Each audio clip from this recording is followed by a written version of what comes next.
Okay, so today's daf yomi is Kiddushin daf Chaf Beis, and we're going to start on the bottom of 21b, around 10 lines from the bottom. Gemara says, "Ibailu Kohen Ma'u b'Yafas Torah." What's the law with respect to a Kohen and a Yafas Torah? Remember, what's a Yafas Torah? Yafas Torah is this woman, this beautiful woman in battle, who the Torah gives a dispensation to the soldier to take as his wife, but under the circumstances, at first he is required to let her shave her head and cry and mourn and cut her nails or grow her nails long, depending how you read the verse.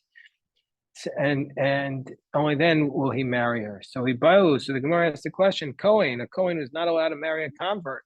Is he allowed to marry a Yafas Toar? Is he going to be allowed to be with this woman who's a Yafas Toar?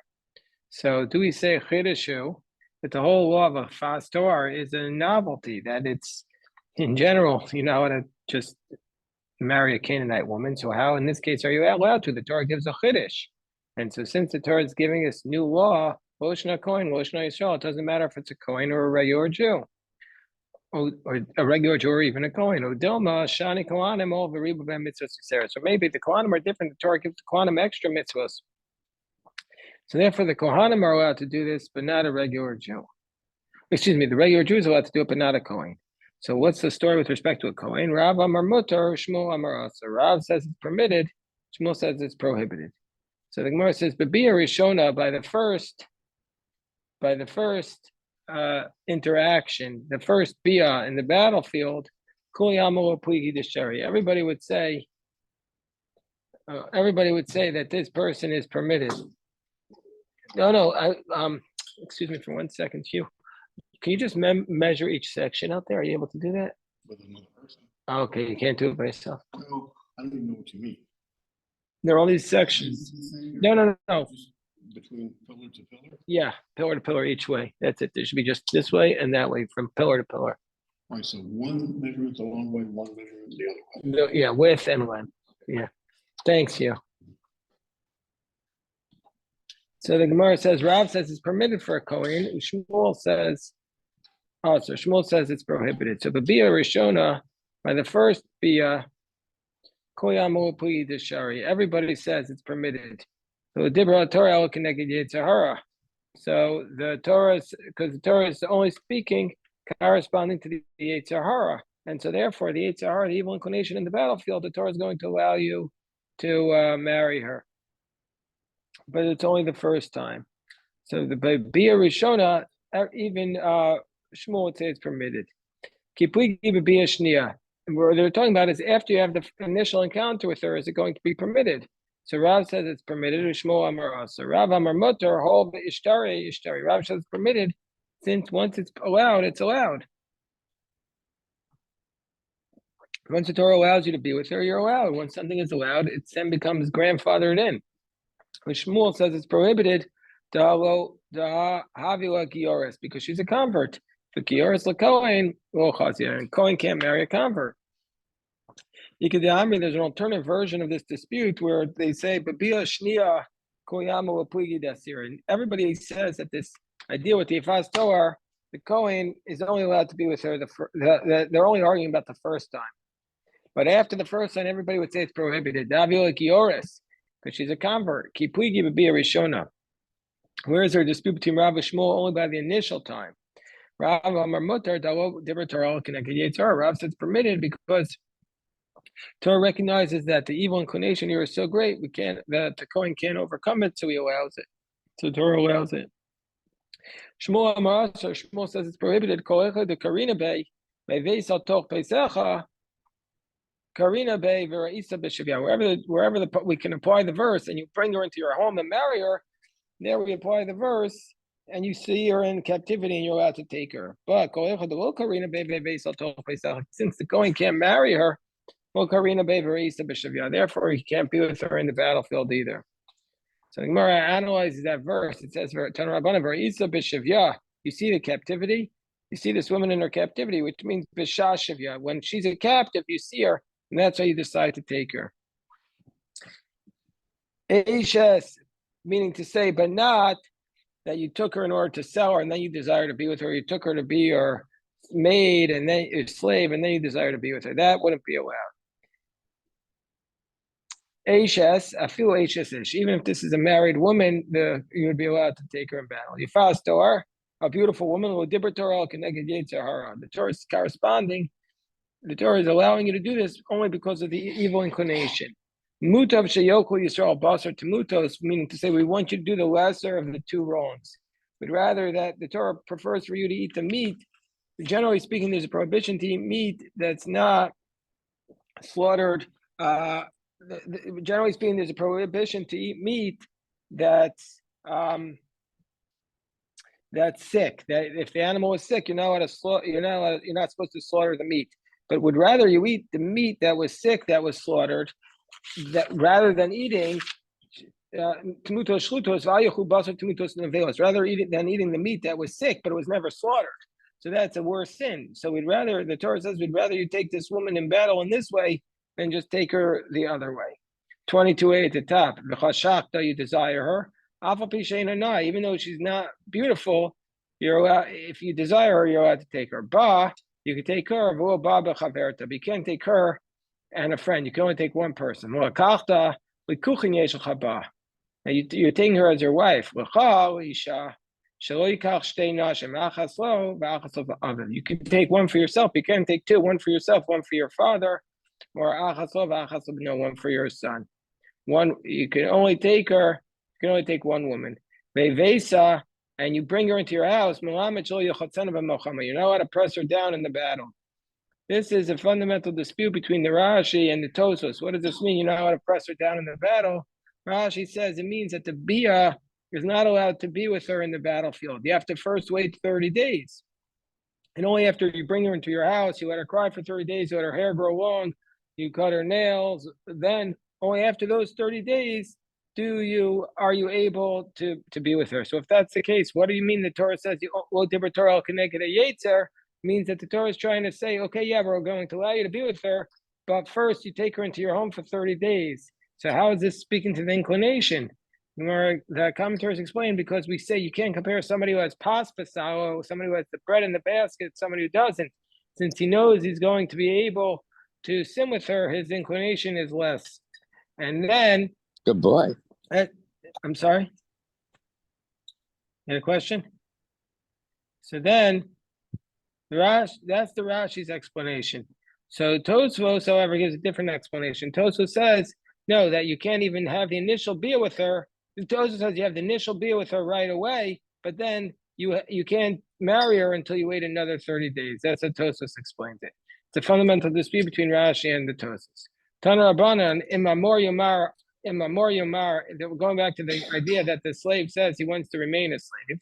And the Gemara is going to darshan in those verses. If he will say he wants to remain a slave, he needs to say it once and repeat it. Let's say he said this at the beginning of 6 years, but he didn't say it at the end. Well, I'm reading it, he said at the beginning of 6, but not at the end. What does that mean? So Eino Nirte, he doesn't have his ear pierced. Because he says, I don't want to go free. He has to say this declaration when he wants to go free. Let's say he says at the end of 6 years, and now at the beginning, Eino Nirte. Then he doesn't have his ear pierced. He says it twice. He needs to say, well, he's a slave.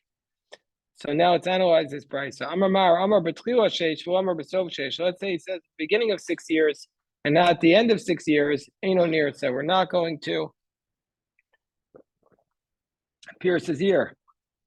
Because he says, I don't want to go free. So if it's at the beginning of 6 years, he's not able to go free. So the Gemara asks the question, why were we deriving it from the phrase, I don't want to go free? Why don't we learn out from the fact that it states, why don't we learn out from the fact that the phrase says, I love my master, my wife, and my children, and we don't have that. Why don't we learn out from the fact that he says, I love my master, my wife, and my children? At the beginning of 6 years, he doesn't have that. And furthermore, the fact that it says in the Bryce, if he says at the end of 6 years, and at the beginning, he does not have his ear pierced, because the slave said, Shenemar, ha'eved, because it says in the phrase, he needs to say, well, he's still a slave. At the end of 6 years, he's also a slave. So Amarava, what does it mean in the beginning of 6 years? Betchilas pruta achrona means at the beginning of the final penny's worth on the last day. And what does it mean at the end of 6 years? He needs to repeat it. Besof pruta achrona, at the end of the final penny's worth. So now the Gemara says, Tan Rabbanan, lo isha banim. Let's say the slave has children and wife from, if he married a Canaanite woman. Well, Rabo Eini Shabanim, but his master doesn't have a wife and children. Eino Nirtze, he doesn't have his ear pierced, because it states in the verse, Ki Ahevcha, that's based, Ki Ahevcha, V'es Beisecha, Ki Tovo Imach, because he says, because I love you and your house, meaning to say that the master must have a household. Rabo Isho Banim, let's say the master has a wife and children. But he himself doesn't have a wife and children. Eino Nirtze, then again, he doesn't have his ear pierced, because it states, Ahavti es Adoni es Ishti ves Panai. He says, I love my wife, my wife, and my children, my master, my wife, and my children. Who oeves Rabo? Rabo Eino Ovo. Let's say he loves his master, but his master does not love him. Eino Nirtze, he doesn't have his ear pierced, because it says, Kitovo Imach. It says, is good for him with you. And so therefore he has to like his master. Rabo Oavo, let's say the master likes him. And he does not like his master.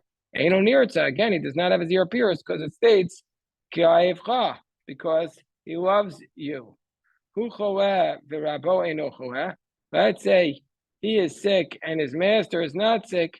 Eino Nirtza, again, he's not going to have his ear pierced, because it says, it has to be good with you. And if he's sick, it doesn't apply. Let's say the master is sick and he's not sick. Again, he doesn't have his ear pierced. It has to be the same level. So if only one of them is sick and the other one's not, it doesn't apply. Let's say, so he asks the question, let's say both are sick. Would it be okay to remain and pierce his ear? And we need him to be with you at the same level. And they're on the same level. Or perhaps it's good for him to be with you, but and it's not good for him to be with you under these circumstances because you're both sick. So now we leave that question unresolved. What does it mean we leave it unresolved? So we're not going to let him remain as a slave under those circumstances. We're going to be strict. And he can't, Meshech Chochmah says he can't marry the Canaanite woman. He can't marry because that's a leniency. It'll be good for him to be with you. Imach b'machal, imach b'mishtah. You have a Hebrew slave. He has the owner. We're dressing the owner. He has to eat what you eat. He has to drink what you eat. You can't eat the good bread, and he's going to eat the bad bread. You can't drink the good wine, and he drinks the bad wine.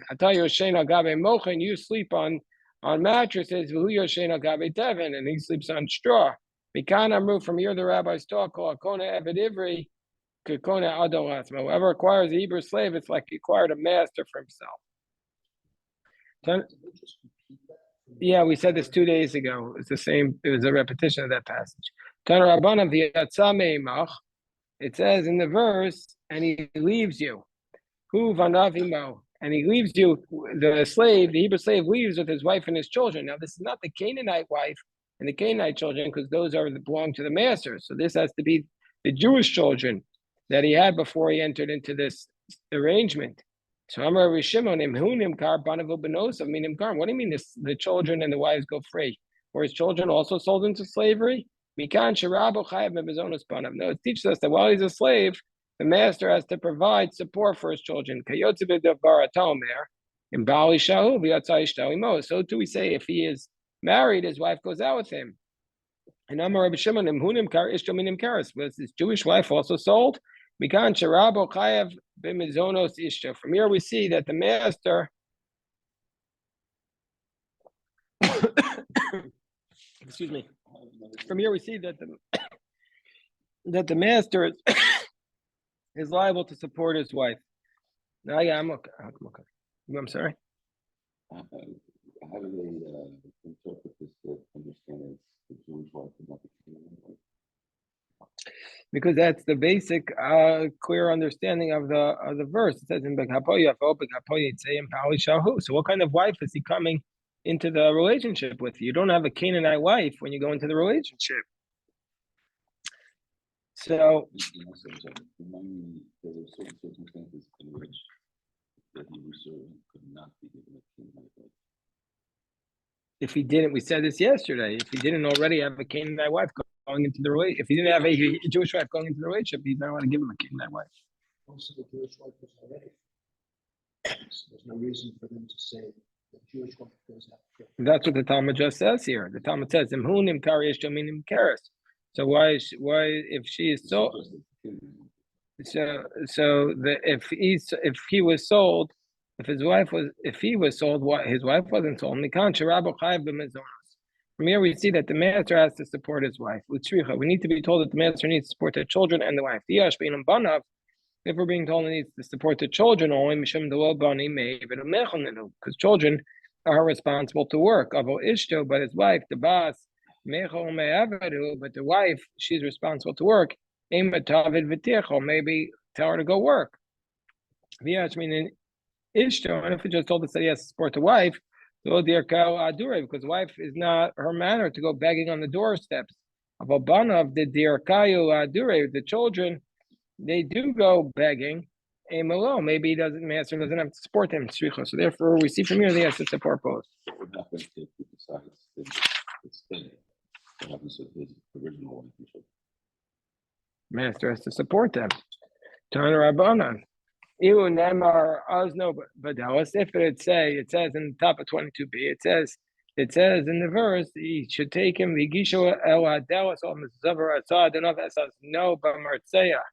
If we would just say the verse, no badeles,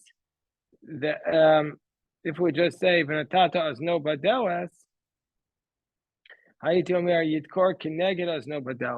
would just say that you should pierce the ear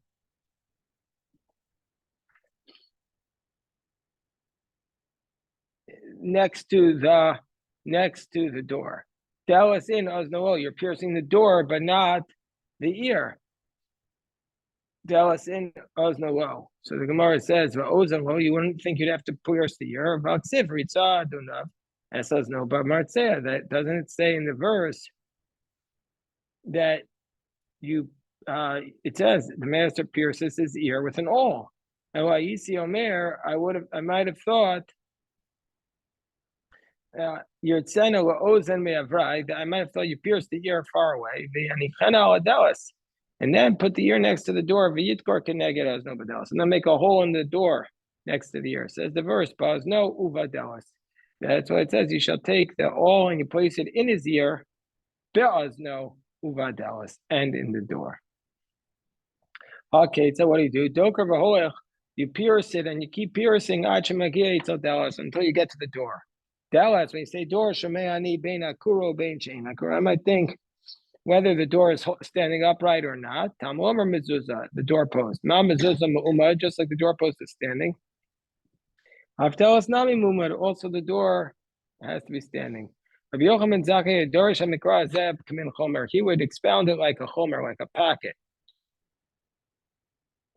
What does it mean like a packet? It means that just like you have a pearl that's covered up with mud, and you uncover it and make it beautiful. That's how Rabbi Yochanan Zakeh would expound this verse. He'd say, Manishtana. Let me call it, by the way, the expression Manishtana for the Seder. It's right here, we're talking about the Exodus story. He said, why is the ear different from all of the other limbs? Shebeguf. Mikol Varim Shebeguf. Amar Kadosh Baruch Hu. God says, Ozen Sheshama Kol Har Sinai. The ear that heard my voice on Sinai, B'Shah Shamarti, when I said, Ki li b'nei Yisrael avadim. The Jewish people should be slaves to me. V'lo avadim la'avadim. To me, they're supposed to be slaves. We're not slaves to other slaves. Well, this man goes and he acquired a master for himself. Right? His ear be pierced in punishment. He would also expound it like a packet. He'd say, Look how different the door and the door frame is from all the utensils in the house. Amar HaKadosh Baruch Hu de'os mezuzah shayu eidim b'Mitzrayim b'shah shepasachti al-mashkof. He says the door and the doorpost, which were witnesses in Egypt, when I passed over the lintel and on the two doorposts, I said, Jewish people would be slaves to me, not slaves to other slaves. And I took them out from slavery to freedom. And this guy goes and acquires a master for himself, but his ear be pierced in front of them. So now we've established the Hebrew slave. What about the Canaanite slave? The Hebrew slave is a Jew who's enslaved, Canaanite slave. How do we even have a Canaanite slave? Aren't we required to kill all the Canaanite slaves? So some say, Rashi says in this first verse here, Rashi says, Dibra Maskal Sadeh, he says, it doesn't mean that they're actually a Canaanite, because the Canaanites had to be killed. It means anybody who's not Jewish who's a slave. Evet Canaan, that's how Rashi explains it. That's what the Meiri says.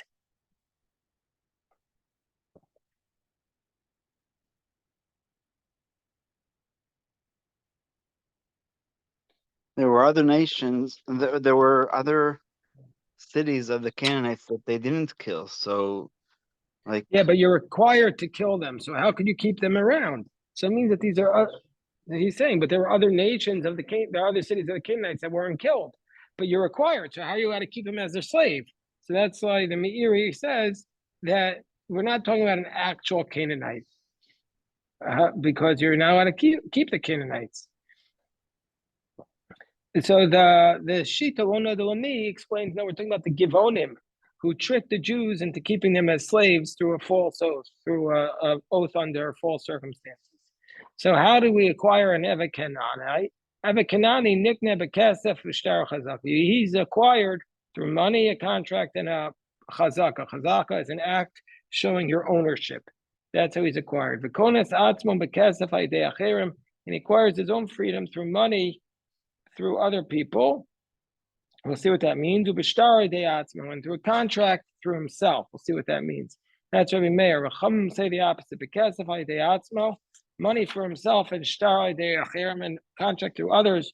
As long as the money comes from other people. So the Gemara says, Minoan, how do we know that the Canaanite can be acquired?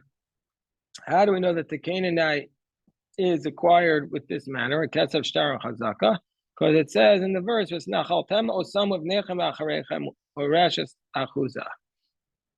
it says, you shall bequeath them afterwards for a rashat achuzah. This is referring to the verse that's referring to a Canaanite slave. It says you bequeath them as an achuzah inheritance.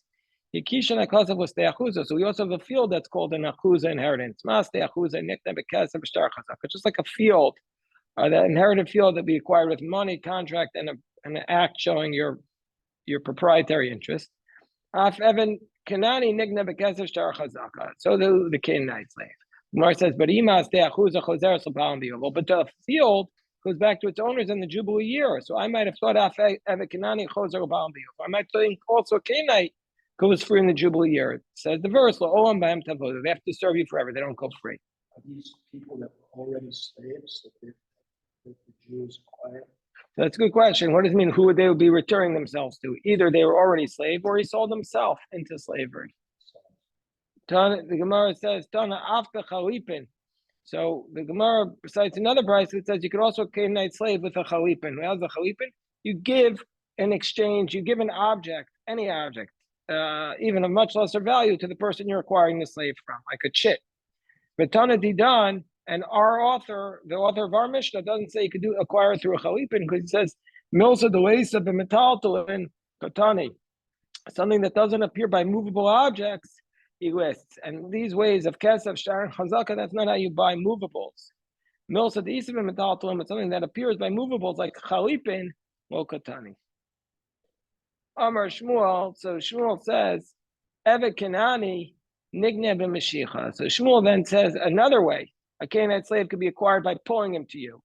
How so? Okay, it's a takfo, but so you pull him and he comes to you. Kano, you acquired him. Karo batzlo, but if you just call him and he comes to you, well, kano, that's not a method of acquisition.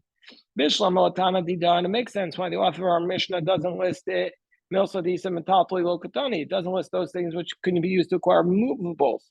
The Lesa Metatli Katani, but those things that are not by movables, he lists. Elatana Bara. But why the Tana who says Chalipin, the other Tana, this the Mashiach, according to Shmuel, why doesn't it also say Mashiach, that you could pull him to you? Gemara says that Shmuel answers Ki Katani Milsa Di Isa Be Mekarki Be Metatli. So the Tana lists those things that can work both by land and also by movables, like chalipin. Mashicha, but Mashicha doing Mashicha only works by movables, not by land. Lokatani, therefore it's not listed. Gemara says, Kate, Mashicha is where you pull them to you. They're going to ask that question right now. What's Mashicha? How do you do Mashicha? Kate takfa ubatzlo. If you pull the slave and it comes to you, that's acquiring him. Karo batzlo, but if you just call him and he doesn't come to you, you call him and he comes to you, well, kanu. That's not called Mashicha. Mara says v'karolo. If you call him and he comes to you, that's not called a Mashicha. That's not a valid method of acquisition. Vatanya Ketzad b'Masira. How do you acquire him through Masira? Achza b'talfa. You grab. We're talking about an animal here.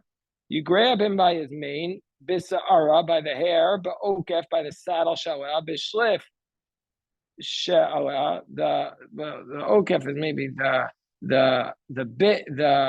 saddle, the shlif is the burden that's on it, the bit in its mouth, the zug, the bell on its neck. All these methods you acquired at Kana. Ketzah b'mashicha, and now we're talking about the other question. How is a mashicha? Korolo v'ba, by an animal, we say specifically mashicha is you call to the animal, you whistle, and it comes. Or you strike it with a stick for runs in front of him, and she runs in front of him. Once it moves, its foot and its leg, you've acquired it. Until it walks at least its full length of its being. So we see from here that by an animal, Mashicha is if you call to it and it comes. So why don't we say that also by a slave? So the Gemara's answer is there's a distinction between an animal and a slave. An animal relies upon its master. If the master calls it, it comes. So therefore, that's a method of acquisition. Eved is a human being. Even if it goes, it's going on its own. Ravashi says, no, a baby slave is like an animal. It doesn't know if it just called to it, it comes. How do you acquire the slave through a proprietary act? If it removes your shoe, or if he carries your clothing, If Shita, once he undresses, or if he undresses him, or if he bathes him, Sacho, Gardo, or Bisho, he like clothes him or rubs oil on him.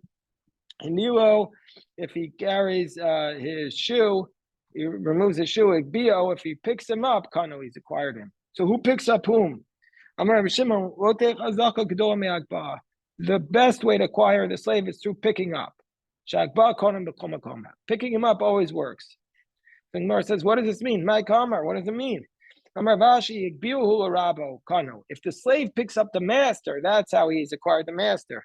But if the master picks him up, if the master picks him up, well, Kano. So Amar Rabbi Shimon, the best way to acquire him is through picking up.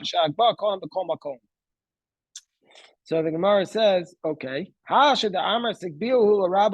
that you said that picking up the master, if the slave picks up the master, he's acquired him. We had said that you can't acquire a Canaanite slave through Bia, but you should be able to acquire the Canaanite slave if she picks you up. She's picking you up through Bia, so you should acquire in that manner. So the Gemara says, no. When do we say that picking somebody up, that the slave picks you up, you've acquired him? When it's distressing for him to pick you up, because it's a pain in the neck to pick you up. You're a 200-pounder. But in Bia, both of them are benefiting.